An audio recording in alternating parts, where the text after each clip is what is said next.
All right, guys, thanks so much for listening to another episode of the CX Chronicles podcast. I'm your host, Adrian Brady-Cesana. Super excited for today's show, guys. We have an awesome guest with us, Uku Tomikas, joining us as the CEO of Messente Communications. Uku, say hello to the CX Nation, my friend. Hello, everybody. Glad to be here.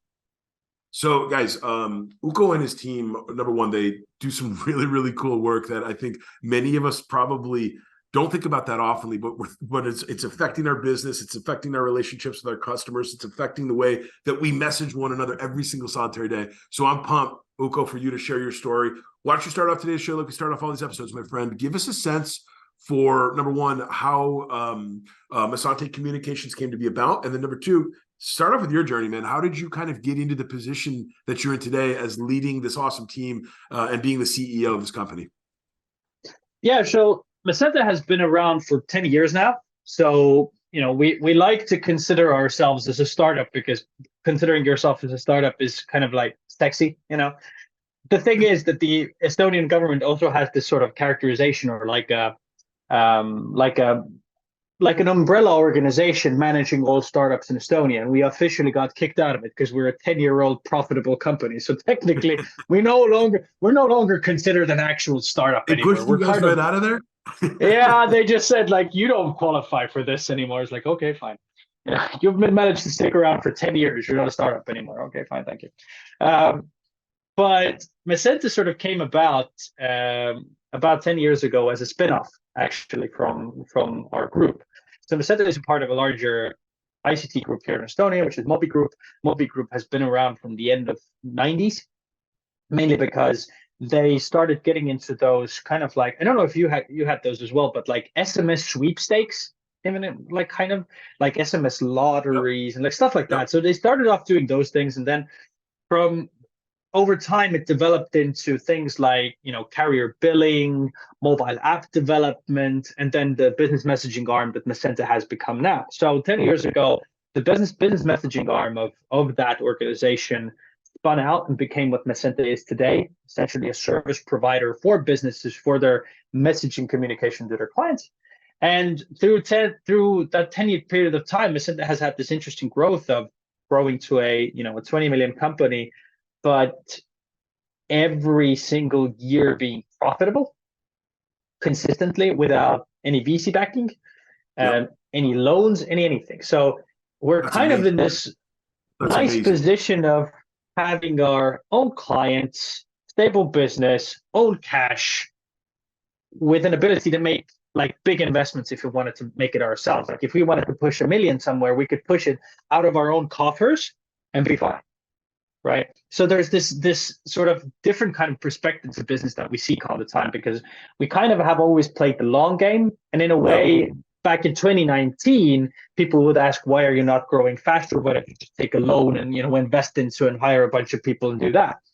And now in 2023, where you have large international businesses firing 20%, 10%, 15%, whatever percentage of people in their company, I hired 27% of new people this year because I'm in a position where, but that's not going to break my bank.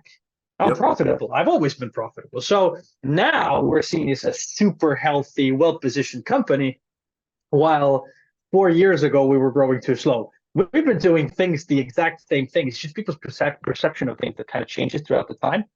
So it's been this interesting journey to be on with Messente. And me, myself, I've been in the company for 8 years now. So I've been around for a long time. In terms of tenure, there are 3 people who have been here longer.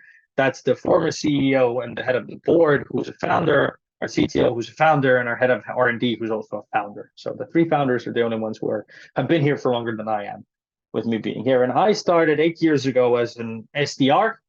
Okay. A sales, the development representative, or whatever else you want to call it, junior sales position within the company, especially because at that point in time, the account managers did pretty much everything. Okay. So I was hired below the account managers to be the junior salesperson in the company. And then throughout the progression of the last 8 years, I've gone from working as an SDR to working SDR in key accounts, to doing key account analysis, to doing operations work, to being a wholesale manager, then getting to a position where I ran the entire connectivity team, which consists of wholesale, procurement, and support back then. I then built the wholesale side of the business up when in 2019 it generated 100,000 euros of revenue a year. This year, that same arm of the business, actively starting building it in the middle of 2020. So within 3 years, it's gone from 100K a year to then this year being 8 million a year in terms of business volume. What? That's fantastic, I said. Yeah, and that has been a big part of the growth of the business, and because I had a knack for building that side of the business, after the 10 years of helming the company, our previous CEO decided that he felt like for the next iteration of this company, for the next push onward, he needed somebody else who had a different type of skill set. And my skill set has always been sort of building collaboration processes and efficiency out of an engine. So, I was asked would I want to do it, and then vetting process and everything else. And then at the start of this year, I took the helm. And it has been quite an interesting journey, because leading a team is significantly easier than leading a company. You can turn a team around a lot faster than you can turn a company around, because there are so many aspects and perspectives you have to take into consideration. And at the start of the year, when I set the goals for the company this year, they seemed aggressive and unobtainable. And now at the, beginning of Q4, essentially, or, 1/3 through Q4, we are going to hit all of those goals. And it's going to be the most profitable year in the company's history, while making bets, hiring, making investments, still being the most sort of profitable year of the company. And I think the biggest thing for me is that we've always talked about certain financial goals for the company, and what we wanted to be a company that could pay more than 1 million of dividends every year, where you could be in a position where the company is profitable enough to sustain investments, hirings, everything else, while paying out 1 million each year, which is a pretty solid place to be as a business if you can do 7-figure dividends every single year after year, right? Yeah. So we've always wanted to be in that position, and it had always seemed like a slightly too unobtainable dream. And at the tail end of this year, when I talked to the leads, and I'm in the middle of that planning process, and I talk to them and I want to understand, what is their perspective for next year? What do they think we can realistically do? They'd be okay with 1 million, but that would be the lower tier of the goal. They want to go higher because they realistically believe we can go significantly higher than that. That mindset, sort of mind shift that has happened within the leadership team, within the company, the pace change has been an incredible thing to watch. And, from one side, I could take the credit for it and say, it happened under my leadership, but I didn't build the engine. I just fine-tuned it, and I knew how to fine-tune it to a position where it's significantly more effective. And that's why I was brought in, because that's what I'm good at. I can tune things, I can create efficiency, and I can build upon things that have already existed. I always jokingly say that I'm not a visionary. I probably would never found a successful company, but I could probably take your company and make it bigger, is what I always tell people. Like, I can make it more effective is what I do. It. This sort of and that sort of reverts back to, my entire history of who I am as a person. I consider myself a grinder. I've never been super intelligent. I've never been super talented, but I will outwork you. And that has been my ethos for as long as I've lived, and I live and breathe that. I mean, I do yoga every day, for example, and up until 32 days ago, when my COVID brain accidentally made me skip a day of yoga. Then before that, I had a 1,122-day streak of doing every single day, north of 3 years, every single day, nonstop. And now I have 1 day in between, and now I'm on 32 again, and I will build it again up to. Hey, we'll give you that 1 day. If it was related to COVID, we'll give you that 1 day, Uko. Yeah, but for me, it's sort of like And it was funny because people always ask me, like, how did you feel after that? Like, it sucked for 2 hours, and then I got through it, and then just did it all over again, because that's just how, I function. I just push on. I mean, I even have the the phrase "press on" tattooed on my arm, I because love it. that's kind of the ethos that I carry with me throughout life, and that's what I bring to business as well. I love it, man. So number one, thank you so much for sharing that. And really quick for the folks that are listening to the podcast and not watching on YouTube right now, Uku is not joking. He literally has a tattoo press on his arm, so you have to check that out. But Uku, number one, thank you so much for sharing all that. I love hearing how different people come about their different walks of life. Number one, it's just I think it's so important to hear all the different ways that you can come up. I want to dig into your journey a little bit. Number one, SDR to CEO. Come on, man, that's incredible. And for some of our listeners right now, that think that they're stuck in a spot, or maybe they're not getting the credit that they're due, or maybe they feel like they're having trouble hitting goal, or maybe they don't know that they're even doing what they want to do. You got to stop and take a minute to remember where you are right this minute today is not where you're going to be in a year from now, or 2 years from now, or 5 years from now, or 8 years from now, when you could literally be running and leading the company that you're sitting in. So like, I love that you shared that. Second big thing I want to call out on that point though, man, that I love about it is I'm not surprised some of the success and some of the performance that you shared with us. Man, it sounds like you became intimately involved with Messente. You became intimately involved with not just customers, man, but you were listening to probably thousands of people that might be interested in Messente for years before you ever came into the helm of running all of the complexities of a business. That's a game changer. Number one, that's a game changer. Number two, I would argue most executives don't have the luxury of being able to like really be living and breathing and swimming in the space that they're in. So that must have been incredible for you to be able to just 8 years of learning, listening, understanding. Plus, then you got to work with the team. So you saw what worked inside the team. You saw what didn't work inside the team. You knew what people loved about Messente, what they hated about Messente, what they wanted more from Messente about. Those are all things that I think it sounds very clearly like in your journey, you were taking account and inventory of that all along the way.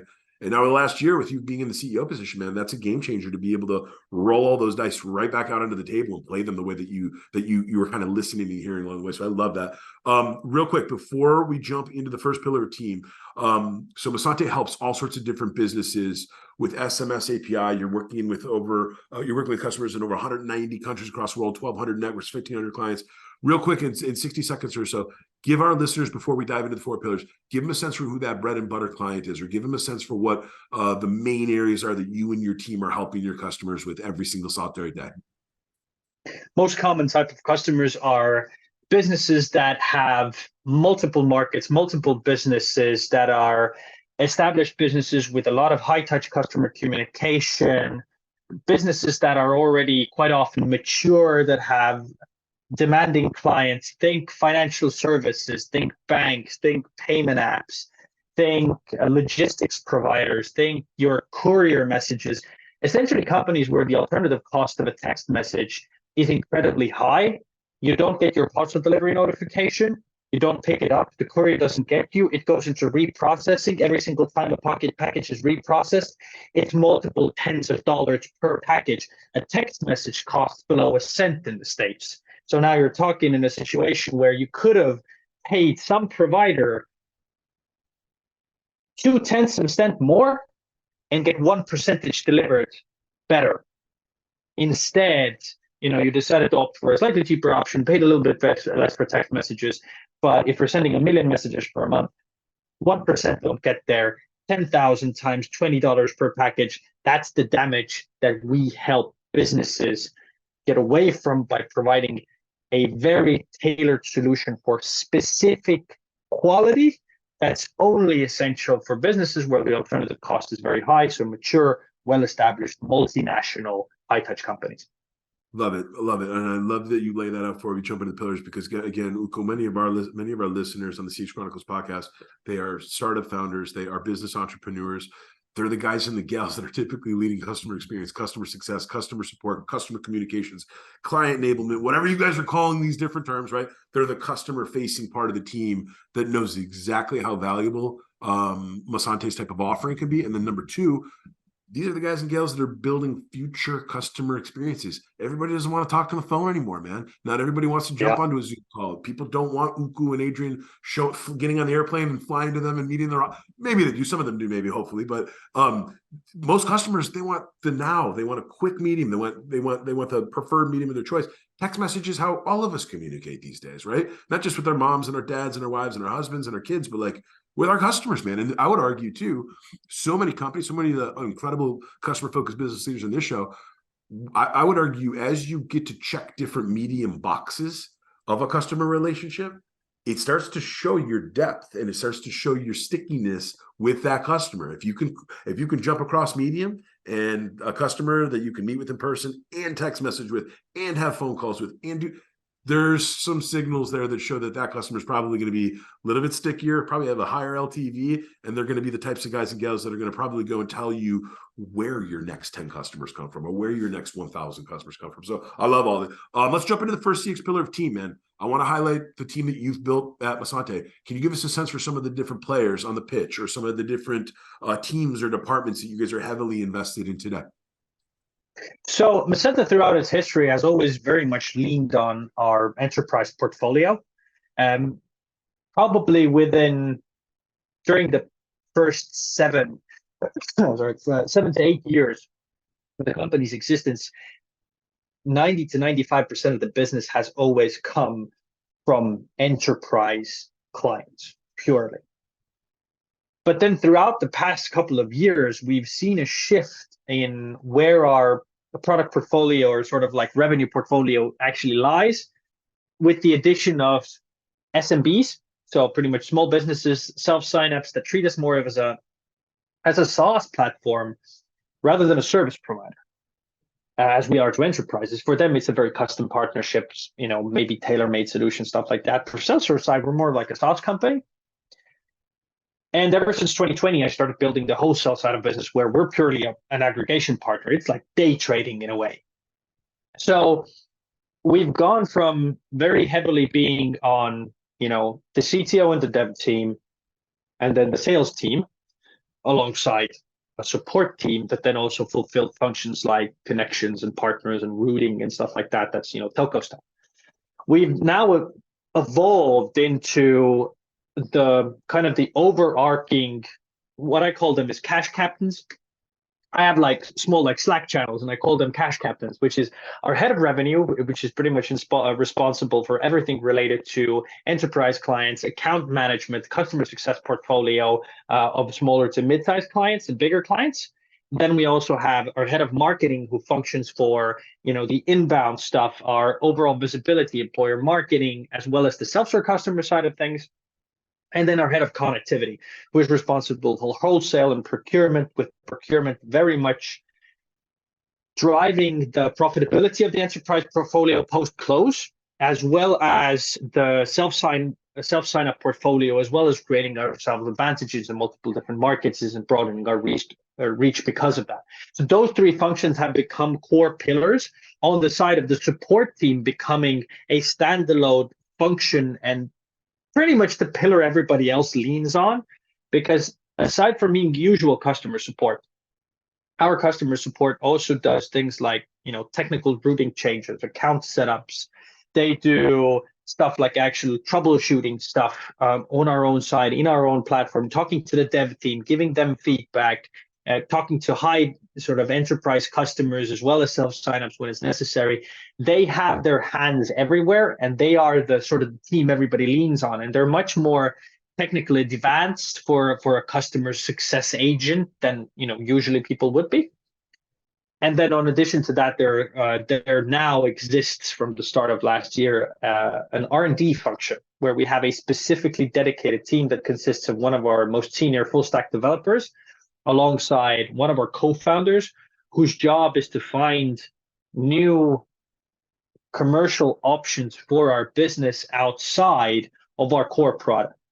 We've very heavily started looking into the question of fraud this year because we work with a lot of financial services. Our experiences have very much revolved around their experiences. And with the onset of COVID and with the rise of AI, fraud has become a huge part of their customers' experience, unfortunately, as well, because it's just becoming that much bigger of a deal. So it's a sore point and a pain point for them. So we started working with the banks, then the Estonian police, then the Estonian Banking Association alongside that, with Baltic counterparts, etc., getting to a position where we've gone from just being a business messaging company to, in a way, already becoming an anti-fraud company.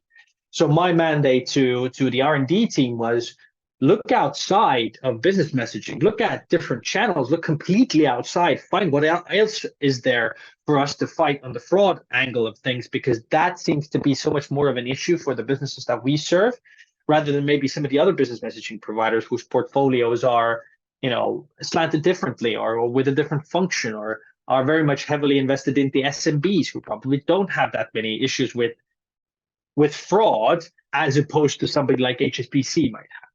Right. Yep. So Yep. that has become a core pillar of that team as well. And now also looking to build the product team on top of that as well. But that's has been sort of the evolution of our team and the teams within Messente over the past couple of years, where it's gone from 2 to 3 main functions to now consisting of 7 leads altogether, with all sorts of different functions, and each of those leads also governing separate functions underneath them that all sort of need to merge together to make it as effective of a unit as possible. And that's kind of interesting, been the key to this year's success, rolling the team, making and putting the leadership team in a position where they work together has been the biggest reason of our success this year. Moreover than any other process I could have improved, the fact that I've gotten this team to, and this is what our CTO said, he's one of the founders. He said, for the first time now, he feels we're like a team.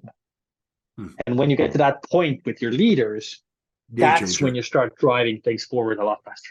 That's a game changer. So number one, I love that. I think what you made me think about, even in your introduction, guys, so many people forget this, but being an incredible leader, oftentimes, and Uku, I don't know why this visual popped into my head when you were explaining when you were talking about refining the engine or refining the machine, or give me any company and I'll get in there and I'll whip it. It made me think about, excellent leaders are crew chiefs. And I don't know how big racing is in Estonia. Actually, probably pretty big with Formula One in Europe. You probably love Formula One. Here in America, obviously, we're watching Formula One. It's popular, but a lot more NASCAR. But crew chiefs, for our listeners who are not race fans, crew chiefs are there to literally identify and understand the performance that's happening across the driver, across the crew pit. Some people in the crew pit are focused on tires. Some people are focused on suspension. Some people are the master mechanics that are literally tinkering with an engine on a 30-second stop. CEOs, especially incredible CEOs and incredible leaders, customer-focused and employee-focused business leaders, they are good at understanding not how to do all of that stuff, but rather how to understand which bits and pieces and parts of the team are doing a great job, an exceptional job, which parts are falling behind, which parts aren't communicating and they're not talking, and they're tripping over each other's toes, or they're tripping over each other's tools. And it just made me think about that. That's one of the easiest things for our listeners. If you're in a position where you're leading your business, leading your team, leading your department, think about how you can play into that role, right? And then if you're not the crew chief yet, right, because maybe you're earlier in your career, think about how the hell you're going to, number one, be able to communicate back to the crew chief what's working really, really well. And think about how you're going to work with the other folks on the crew pit, because that's one of the easiest ways that you're going to build some of those collaborative muscles. And then on top of it, you can't learn anything if you're not listening. So it becomes another way that you begin to listen to what the other leaders in the business. You mentioned marketing. Now let's get back to Messente's team. You mentioned marketing, growth, sales.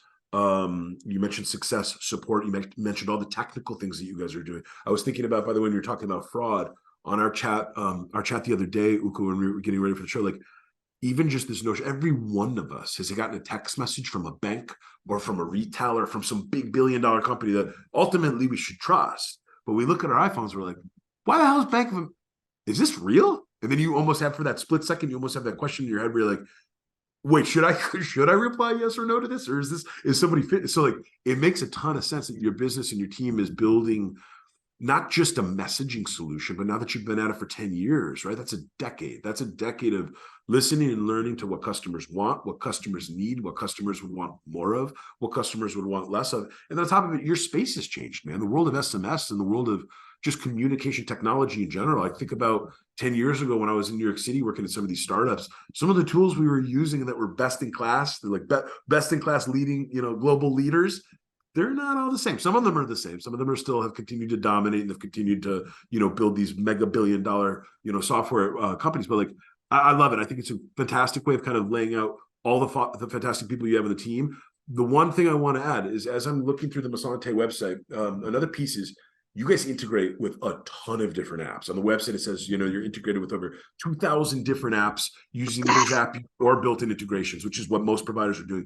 I would love to turn the camera on you, brother, and understand how have you guys built your, let's jump into the second CX pillar of tools.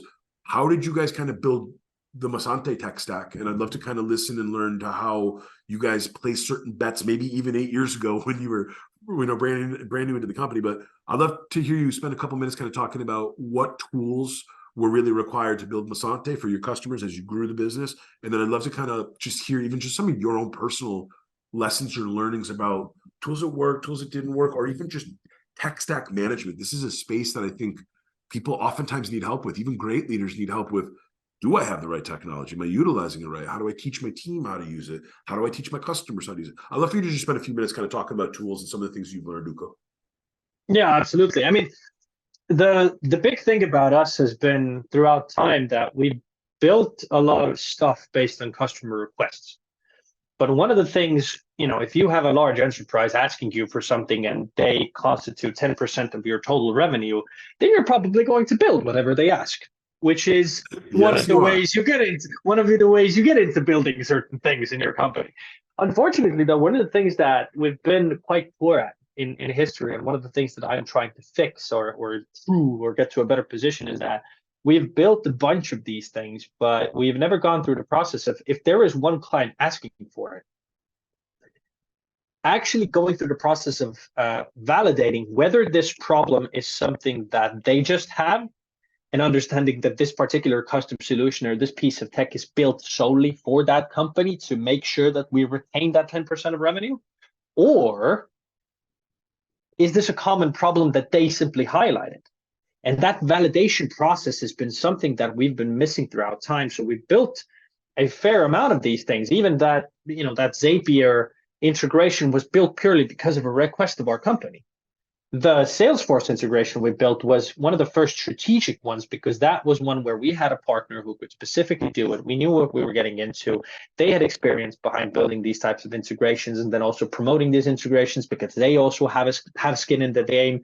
We had more interest in it because a lot of our bigger businesses were looking for this and actually asking for this type of device. So this was one of the first real proper strategic ones we built. But before that, we so often built solutions to problems that we didn't dive deeper into. And this is probably the biggest lesson I can give to any single business that you could possibly have. I had a podcast last Thursday when I talked to a Swedish business lead, and he asked me, what would you give as advice to a business that has already generated their first 100K a year? What would be your first piece of advice for their go-to-market strategy, whatever? My first piece of advice is, take a step back and understand whether the problem you are solving for them is an actual problem or a nice to have. Right now, in the global economic climate of things turning down a little bit, you see this so often. Businesses that used to be doing well are doing not as well because they thought they were solving a real problem.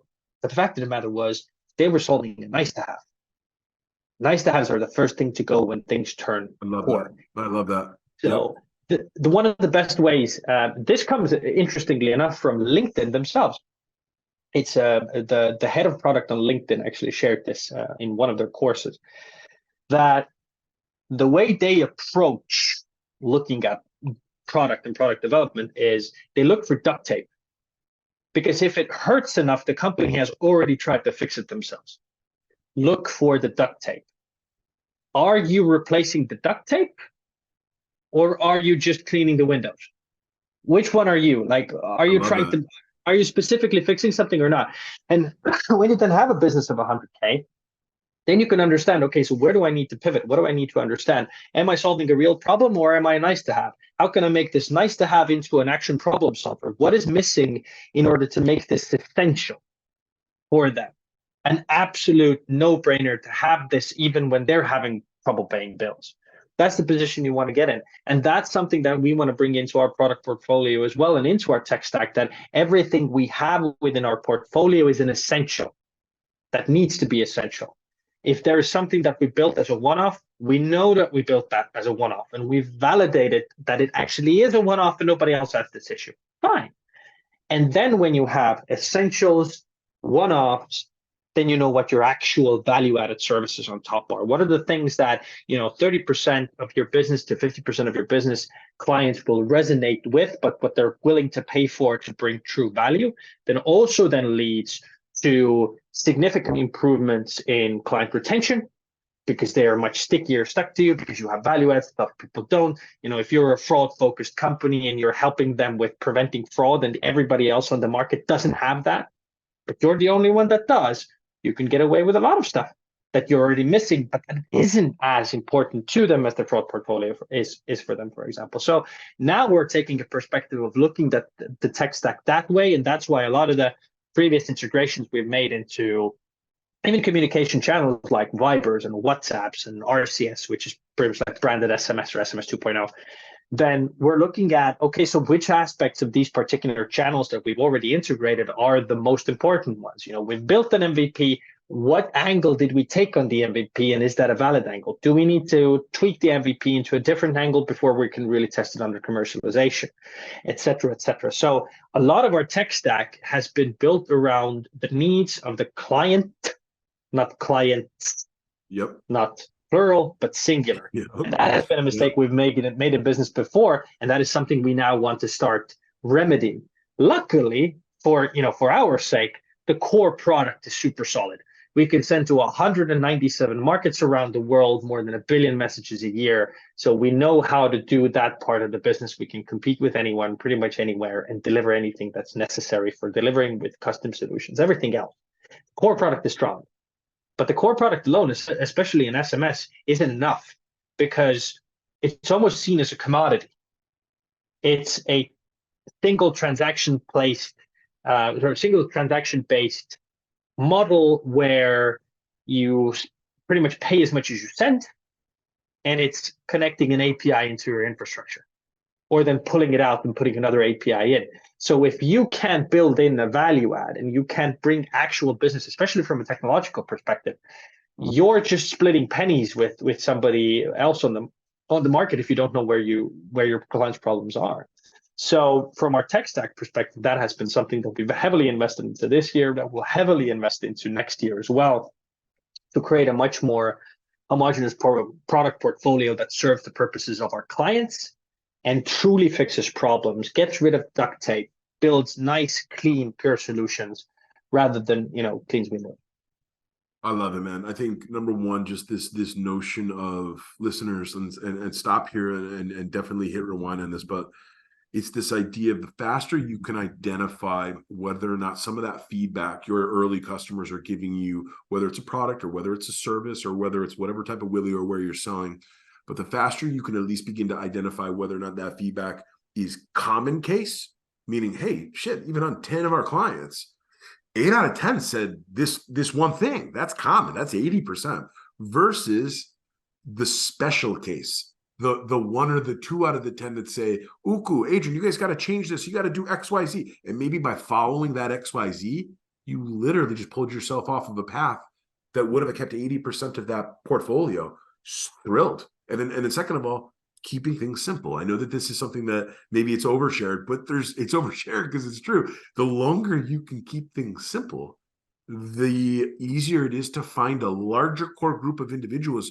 that you might actually be able to help, versus instead of being the end all to everything. That's hard, man. That way you're going to be sifting through all of these things to get to a yes. Instead, now you can get quicker to no's, and then you know whether or not, hey, in 100 people, these 20 people, we can absolutely help you with 1, 2, and 3. These other 80%, our 1, 2, 3 doesn't necessarily help you, doesn't bring value. So as you're building your business, this is one of the fastest ways you can start to grow quicker, because if you can find customers that are right for your product, right for your service, they are ideal customer profiles for your business or your product or whatever it is you're building. I love this. One other quick thing that I want to call out really quick before we jump off of tools. Is there 1 or 2 tools internally that you'd be willing to share, Uku, that you and your team invested in early when you were building out that tech stack and placing some of those bets and making some of those investments, that when you look back on your 8 years, especially now that you're at the helm and you have a keen sense for where the vision of this business is going to go, is there like 1 or 2 tools that you don't know that you would have been able to get to where you guys are today had you not made the investments in them, out of curiosity? If you can't answer, that's fine. But I want to ask, is there 1 or 2 tools that really have kind of been the game changer for your business? It's interesting. I don't know whether it's considered a tool, but we invested quite a lot of money into using servers, for example, that were in very specific locations in the world, in very specific, very regulated settings, Okay. that were much more expensive, but much better secured. Yeah. And when we switched into GDPR, that meant that we already ticked an immense amount of boxes purely Nice. because of that. Awesome. And for the financial services we serve, Yeah. when we say that, we're in this legal space and this is what we do and this is the security behind it and these are the certificates you can get Sure. that you might not get with AWS, right? That was a big game changer for us because it gives this additional layer of credibility to us because of that. And the second big thing was that in the business messaging industry, what you could do is you could either build your own platform with custom connections to every single partner that you have, which means north of 800 connections that you need to manage every protocol, every item of that, the server power, the routing engines, the connectivity engines behind it. It's a telco tool set, which is incredibly complicated. You could either buy that service in and you could buy and white label a platform, or you could build it yourself. Build it yourself, so much more expensive, but build it yourself means that today, when we're taking that leap into that fraud section, we get to build our anti-fraud tool set right into the core of our business, into the core of our platform, into the beating heart, instead of just buying somebody else's plugins that don't do half of what we want to do.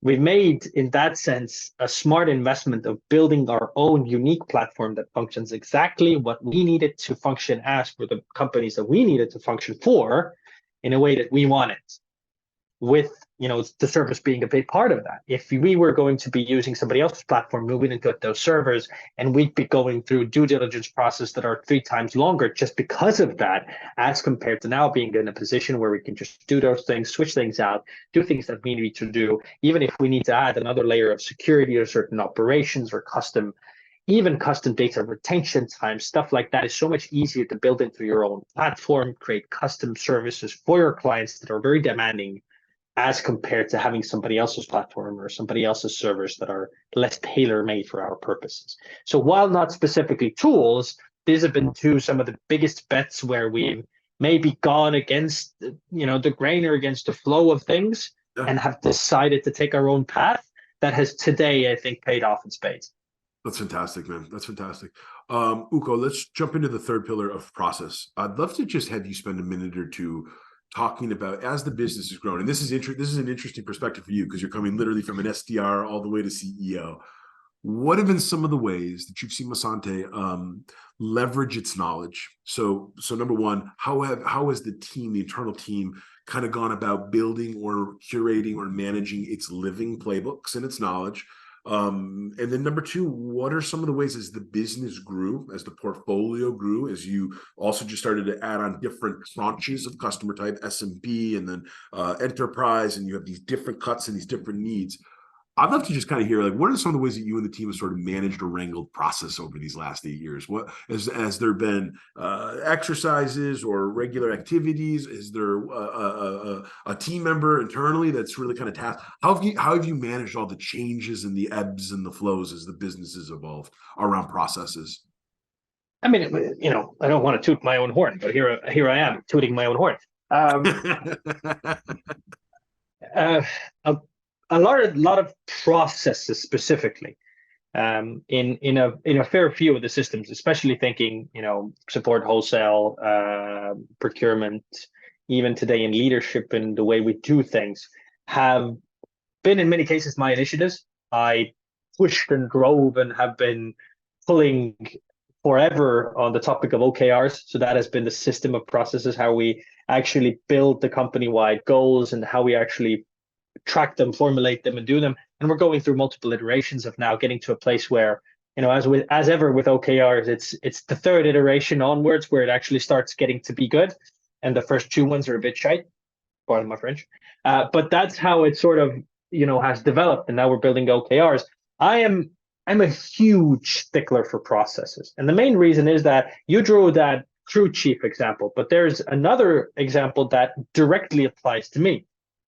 I am a former artillery platoon commander in the Estonian Defense Force. So the military background and the idea of SOPs, so standard operating procedures, as the pillars of around which you build everything else. Because if people know your SOPs, or they know your company values and your principles and how you actually do things within this space of this company, and they know the mission or they know the vision and the main goals of the company that you're looking to achieve, they now have parameters and they now have a framework under which they can execute to the best of their ability because they're also on the ground and they know what's actually going on. So whenever we try to build processes and whenever we try to get things, it starts from, and this is why I also love Simon Sinek, is you start with the why. Why am I doing this? Why does this process exist? What is the actual main outcome and why does this thing even function as it should? And from there on out, you start building a process from the basis of, okay, so what's the next thing that gives the biggest impact to that? And what's the next thing that gives the biggest impact to that? And what's the next thing that gives the biggest impact to that? That's how you build this sort of structure behind it. And I tend to think about processes like a speech. I teach public speaking as well. I'm a public speaking coach. I've been a declamator for the better part of 20 years, interestingly enough. And if you think about it as a speech, the why is your title. And the explanation of your why and why it matters is the introduction. And the body usually consists of 2 to 3 to maybe 4 sections of the explanation and the deep dive into the main aspects of that why, whenever you think about a speech, section 1, section 2, section 3, the main arguments for that why. And then in the end, you have a conclusion. The result of that conversation, the result of that speech, the result of that process, the outcome that's usually measurable. But a speech is usually a feeling, an idea that you wanted to get across, an understanding that you wanted to create. In a business, it is a KPI that you can measure. It is a piece of revenue, a new client satisfaction, whatever it needs to be or can be, it is then a measurable outcome. But it always follows this kind of an overall procedure from the broad to the narrow with the essential parts in the middle that help you drive towards that why. That's how we then build all of the processes into those systems as well, making sure that when those core pillars are in place, you also know exactly what are you measuring in this part, what are you measuring in that part, what are you measuring in the third part. Because if you have those sections and you know exactly how those sections function and interlink between each other, you also know what the outcome of that section needs to be. So now you can measure the outcome of that section and how effective that section is. And then you have a better understanding of how that thing works in unison, right? So that's how you can build and adjust the processes, whatever they might be, when you have a clear understanding of where you're starting from, what your outcome is, and what are the actual core contributors into that piece of business. It's very much the same in the military as well. You'll have a standard objective. You will have the why you're doing this objective in the background. Then you will have, what resources are allocated to you. So pretty much the parameters of that particular assignment. And then the execution is left to either the platoon commander, the squad captain, whoever is particularly in that position of leadership to tackle that question. And then they can go from the parameters, knowing what they know about the business or the team or the mission or the ground that they're actually operating in, and apply those in the most effective manner to deliver the best possible results down the line.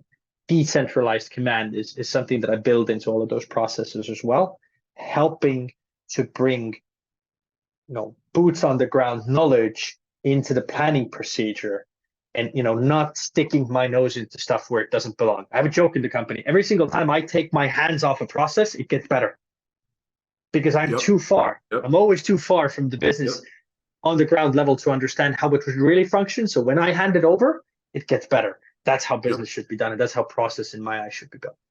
I love it. I love it. The only thing I have to add onto this is just like taking the time to create areas of accountability, responsibility, and authority, whether you are in the Estonian army or whether you are building a small little startup and you're trying to get your first $1 million business together. Yeah. Taking the time to do that and then taking the time, as Uku just said, to basically process is critical, but let people build it that are the best fit and the best positioned to guide it, right? I think that's excellent advice. Uku, I'd like to dive into the fourth and the final CX pillar of feedback. Can you take a couple minutes just to kind of talk about over these last 8 years, man? And it doesn't have to even just be about Messente because you've had all this incredible experience before building Messente, but what are like the one or two bits of advice you have for our listeners around how they can get excellent at collecting, assessing, and acting upon their customer feedback? And then what are one or two ideas for how, as a business leader or as a future business leader, you need to manage employee feedback to grow and to scale and to push your business into the future? Talk about feedback for a few minutes. So feedback is an interesting thing. There are two main stories I want to get into. First is the one I actually shared on LinkedIn today as a post, which was that the most kind of life-changing piece of feedback that I've ever gotten, or the thing that made me think the most about how I function as a leader, but also as a human being, was the piece of feedback I got after our tenure was done, and then we were asked back for like a refresher exercise. So every couple of years, we're called back to do repeat exercises to make sure that our skills are still valid, et cetera, et cetera.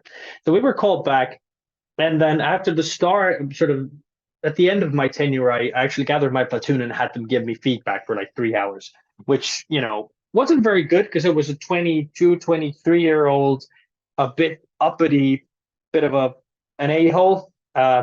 Tactically sound, very super demanding of myself and also ridiculously demanding of everybody else, because usually what I demanded from myself broke me. So how was I going to demand that from everybody else around me, right? So, too big of an ego, but too small of a brain at that point in time. And then 3 years later, that piece of feedback that was given by a private to me was that you're technically just as sound as you were 3 years ago.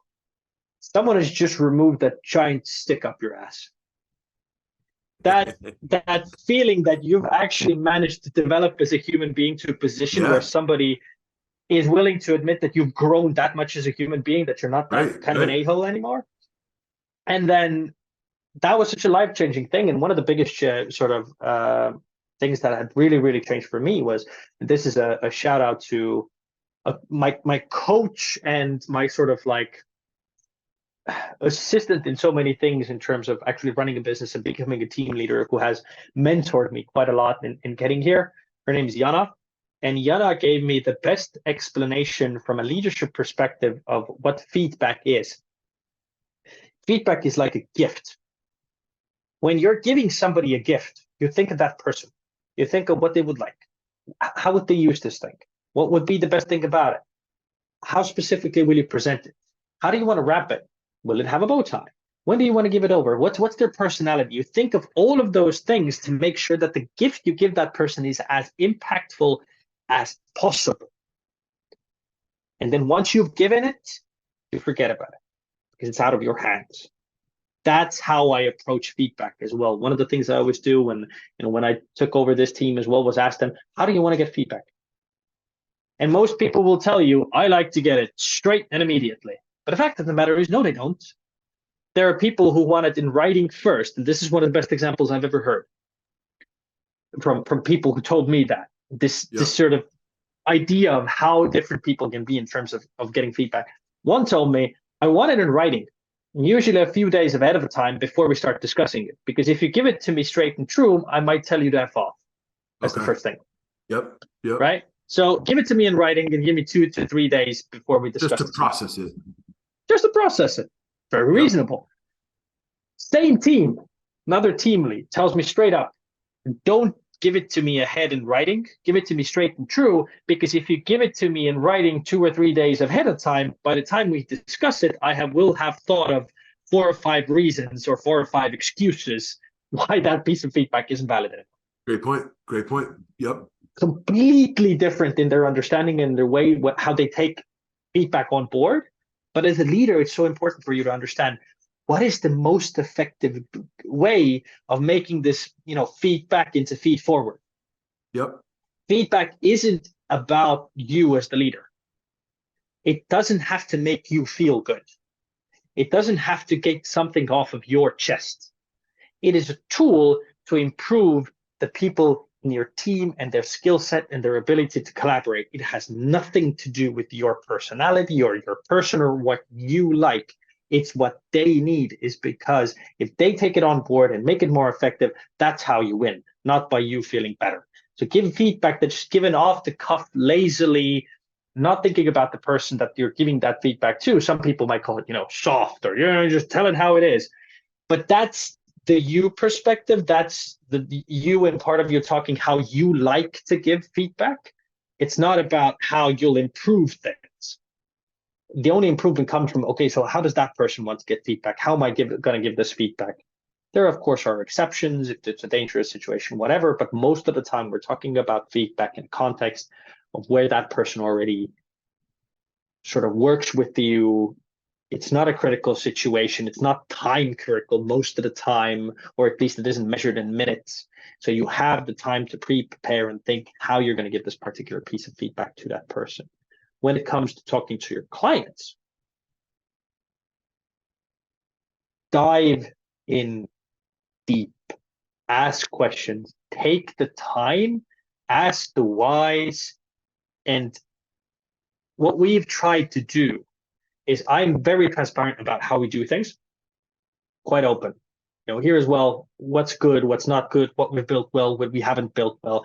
Very transparent about how we do things. We're very transparent with our clients as well. What we get in return is transparency as well. What's good, what isn't good, what they're annoyed with, what they're not annoyed with. They always know that they can reach out to us. They can write to, any of their account managers. They can call their account manager at 3 a.m. if something is really buggered, or they can reach out to me, because most of my contacts are public. You can find me out and talk to me. And there have been businesses who have felt, not a good connection with their account manager. Inevitably, it'll happen from time to time. They've written to me. Then I can take that feedback on board, mirror it back to them, talk to them, ask open-ended questions, dive deeper. What has specifically happened? What's the problem, etc. The key word in feedback, with both as a team leader, but as well as clients, is engagement. Engage truly in the process of receiving feedback as well as giving feedback. Genuinely try to find out why this was given, or genuinely try to make sure that it's about the other person and about them and about their acceptance of whatever this piece of feedback is and how you make it the best possible. I guess those are like my main takeaways on feedback. I love it, man. You say feedback is a gift. I promise I've been saying it not just on this podcast, but I've been saying it to my teams for the last 10 years. I tell my clients every single day, feedback is gold. So it's not just a gift, it's like a valuable gift. It's like somebody giving you a Rolex. Like, if you know how to leverage it, you know how to take care of it, it's a gift that you can leverage, right? It's a gift that you can leverage. And for our listeners, the minute you begin to understand how to apply leverage to anything in your life, things become easier, things become repeatable, and things become scalable. So I love that. And then the piece about the employee feedback, Uku, I love that, man. Awesome point. Because for our listeners, almost the same way you go through your client portfolio asking, hey, what's your preferred method of communication? You want phone calls? You want emails? You want text message? You want Zoom calls? You want me to drop by in person? Feedback, there's the same checklist that goes on here, guys. So when you bring somebody onto the team, and think about this as an easy CTA for everybody this week, and you're doing your employee onboarding, hey, what's the best way that you receive feedback as a human, not as an employee of this company, but like, you've been getting feedback hopefully your whole damn life, whether it's from your parents, your grandparents, your teachers, your coaches, your military leaders, like whatever it is that you're coming from. What's the best way you get feedback? Do you like it written? Do you like it straight to the point in person? Do you need a candid? Do you need to water down a little bit because you'll throw a chair through the wall if I say it the wrong way? Tell me what your medium is. Like, guys, those are such an easy way of sort of bringing that into your own business and your own team and your own playbook tomorrow. So, Uko, this has been an absolute pleasure, brother. Thank you so much for all of the wisdom, all the golden nuggets of insight, and all the CTAs. Before I let you go, where's the easiest place that people can reach out to you, sir, or to your team? And where can people find out more about Messente Communications? Best place to find more about the business and reaching out to the business is just going to messente.com, which is MESSENTA.com. That's the best place to reach us. And the best ways to reach me is on LinkedIn. I'm super active there. I share a lot of content in terms of, things that we've talked about here, which is customer experience, using messaging, leadership stuff.